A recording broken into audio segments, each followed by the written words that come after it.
Yung left of center, bakit yun ang naano natin, sa cover sa album? So yun, kasi nung ginagawa namin yung concept na magawa tayo ng all Filipino punk and new wave covers. So so parang 80s. 80s up to the 90s. So napakadaling, hanggang 2000 actually. So napakadaling choice yung mga TRC bands kasi siyempre majority ng influences natin is galing sa mga TRC bands, Petrain, yung mga yan, yung GI Idiots, RDA. So yun, so yung mga ilan doon, mga nasali sa kinocovers namin. Then, nag-try kami na mag-cover ng medyo obscure ng konti. Yun yan, nung kinover namin yung sa Silos, na New Wave, na hindi pa lumalabas ngayon. Pero, parang lalabas yun. So, yun. So, binubulok lang muna namin. So, masarap pagbulok eh. Mas rare na. Para pag lumabas, bulok na. Correct. Kraten niya eh. So, bukod dun sa mga banda na yun, banda na luma, something old, something new. So, kumuha kami sa mga new. May mga nirecord kaming relatively bagong banda. Then, sabi namin, kailangan ma-represent naman din natin yung nasa ibang regions na mga tropa din. And, kami, kilala namin yung banda, lalo sila John, dahil matagal na ng tropa yon, yung left of center ng Cebu. Ako kasi nung na-discover ko, yung natutunan ko na meron palang left of center sa Cebu, sobra akong nagulat, dahil early 2000s, so, ng banda ko pa rin, Nova kay Moraz. Then, naglabas kami ng demo on a burned CD. Pero ang prevailing releases nun, cassette eh. Kasi coming from the 90s, then naglabas kayo ng Up Yours, is cassette pa din. So, ang medium ng music noon, na lumalabas sa underground, cassette. Then naglabas ang Cebu ng mga DIY releases, mga SRA bands. CD. So, grabe mo, taga Cebu, ahead pa sa atin.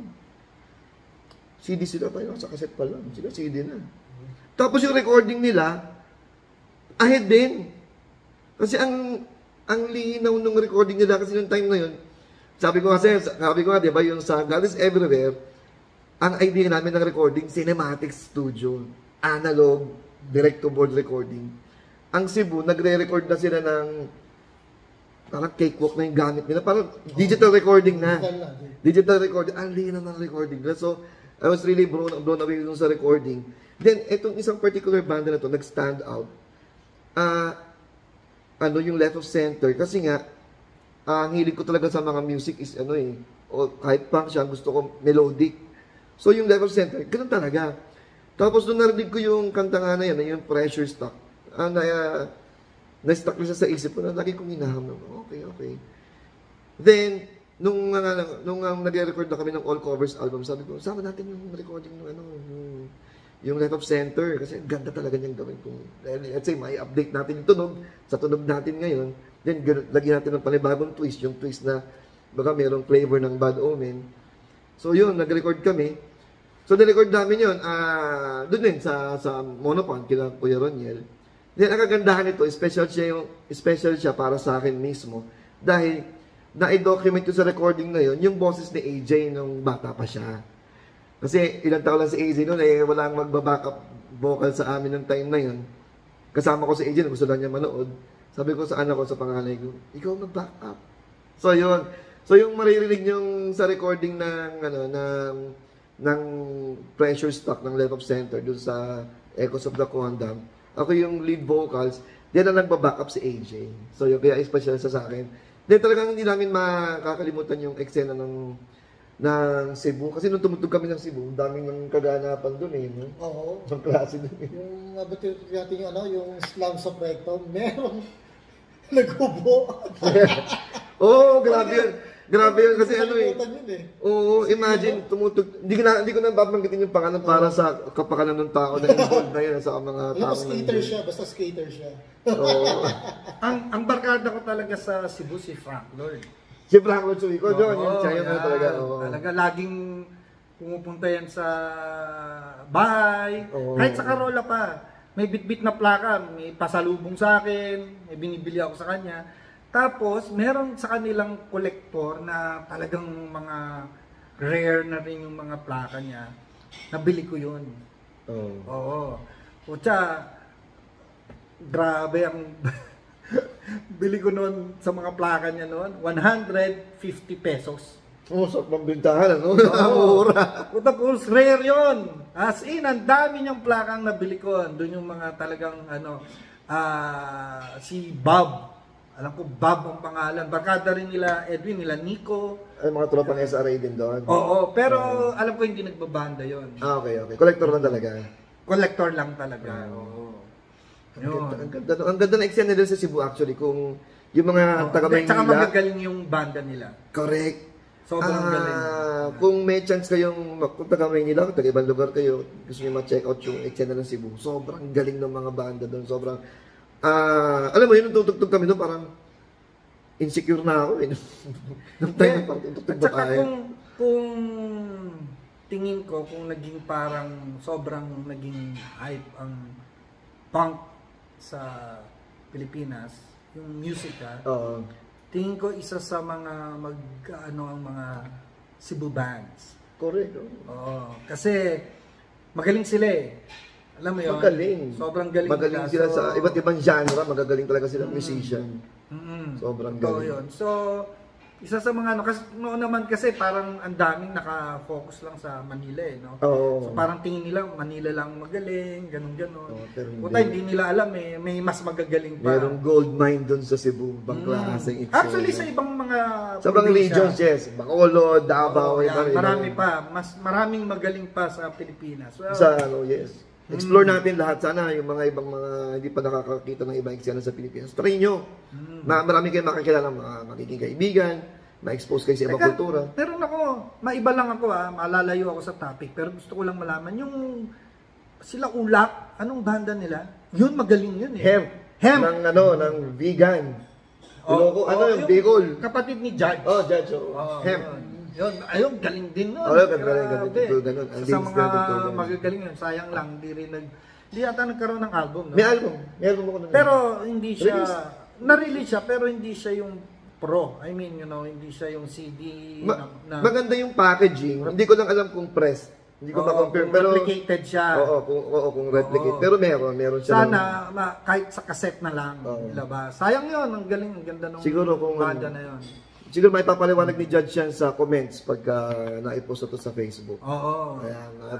Tapos babalik ako sa Cebu. Nung tumutog tayo doon kasi sobrang proud ng mga taga Cebu na meron silang gusto ipakilala ng tao sa atin. Oo ba? Sabi niya. Pagdating nila, John! Pakikilala namin sa iyo yung pinakamatandang punk dito sa Cebu. Oo, naalala ko yun. Pinakamatandang punk ng Cebu. Pinakamatandang punk ng Cebu. Di sige, di yan ang interesado naman kami. So, nung dumating yung punk na yun, talagang maganda talaga. Namita na talaga. Tapos yung paglapit niya kay John, hindi ko talaga makakalimutan yung moment na yun. Kasi paglapit ng punk kay John, sabi niya, John! Buti nakita na kita. Bata pa lang ako. Pinapanood na kita. Sabi niya. So yun, doon nagka-booking ka sa Cebu eh. Oo, like, grabe ka, bata ka pala, mapanood mo na siya. So, balitan namin, hindi na natin kasama ngayon si, sa porno Pero pa. wala na yun. Wala na. Namatay na yun. Namatay na Si, siya. Hindi na siya kasama. So yun, shout out dun sa pamilya nun, sa mga tropa nun. Tsaka siyempre, ang Cebu laging malapit sa puso namin yan. Dahil mga tropa namin yan, sila Edwin, lagi namin kausap niyan.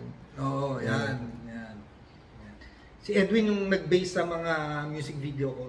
Oo. Tsaka si Edwin ngayon, sa US, sa isang sikat na touring banda. band na. Oo. Oo. Liberty and Justice. Oo, nailabas namin sa cassette din yung banda niya. Ewan ko lang kung meron pa kay Francis, baka wala na rin yun, sold out na rin siguro yun. Oo. Yeah. Tapos yung bago naming bahista, Ay pala, si Russell. Si Russell, matandang tropa ko na to. Bago lang sa nakikita to sa gig. Pero si Russell, kilala ko pa way back nung college kami. Tropa ko na siya since college kami sa UE Caloocan. So yung tropa namin sila nila RG Bandoy, yung artist din. sikat din yun, si Bandoy. Ito marami nga siyang kwento ng pinagdaanan namin nung college na hindi ko na matandaan. Hindi ko Kasi, alam kung paglasing, di mo naman. Hindi ko na alam yung mangyayari noon eh. At saka, bago pala siya naging Batomen, yun yung kalalaya niya, di ba? Nakulong siya. Kalalaya lang niya noon. Hindi, tsaka meron kayo. Munti, di ba? Munti. May tatak dito. Tsaka hindi na, yung gano'n yung first encounter, meron kayo, nakita na kayo ng college eh. Hindi nakita na kayo, meron siyang banda. May naman siya, ito yung nagkasabay yung dati yung banda mo. Unang lalo ng Batomen. Parang siguro late 90s na yun. Mm.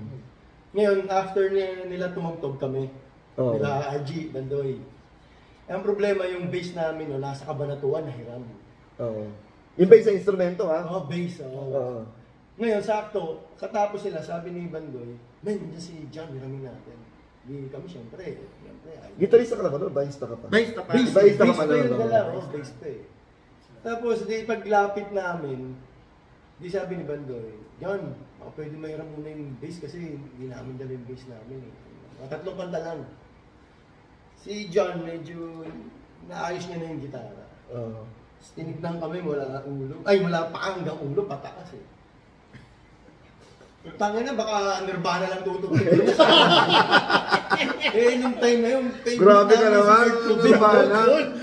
Ano naman? So, after nung gig na yun, hindi na kami nagbanda, huli na yun. Pinanghinga ka ng loob dahil doon sa... Kasi sa ikaw. Kasi Nirvana. Ako pala, may. Sinira mo ka rin ng bando. Kaya pala nakulong. Hindi, kamo. Maganda kamo na-discourage kayo ni John nun. Dahil na-discourage kayo ni John magbanda. Si Bandoy nag-artist. Oo. Sumikat si Bandoy ngayon. Ngayon, since then, Na-frustrate sa banda. Ayun. So, sabi namin, magsimpleng buhay na lang tayo. So, naghiwa-hiwalay kami nung gabi nun. Masaya naman kami. Oo, yung buhay Tapos, ka. naghanap kami ng ibang trabaho na lang. Salamat sa encouragement ni John ng mga panahon. Salamat. Kung hindi, baka ngayon, adik-adik na kami. Oo. Pero nakulong siya. Nakulong sa pagmamahal. Oo. Yung tropa namin yan si Russell. Lumang tropa na yan. Hindi bago sa eksena yan. Dito na yan. So yun. Kita-kita tayo sa mga darating pang video na gagawin ng Nong Say Mo. Yan. Una session lang to. Magkakaroon kami ng acoustic. Oo, abangan nyo yan. Acoustic. Unplug Tsaka naman. ibang mga ano. Di ano to eh. Magkukumita ka ba ng ibang banda rito? O tayo lang muna yung guinea pig. Time muna. Kung Experiment muna kami. may papansin ito, tutuloy natin. Siyempre.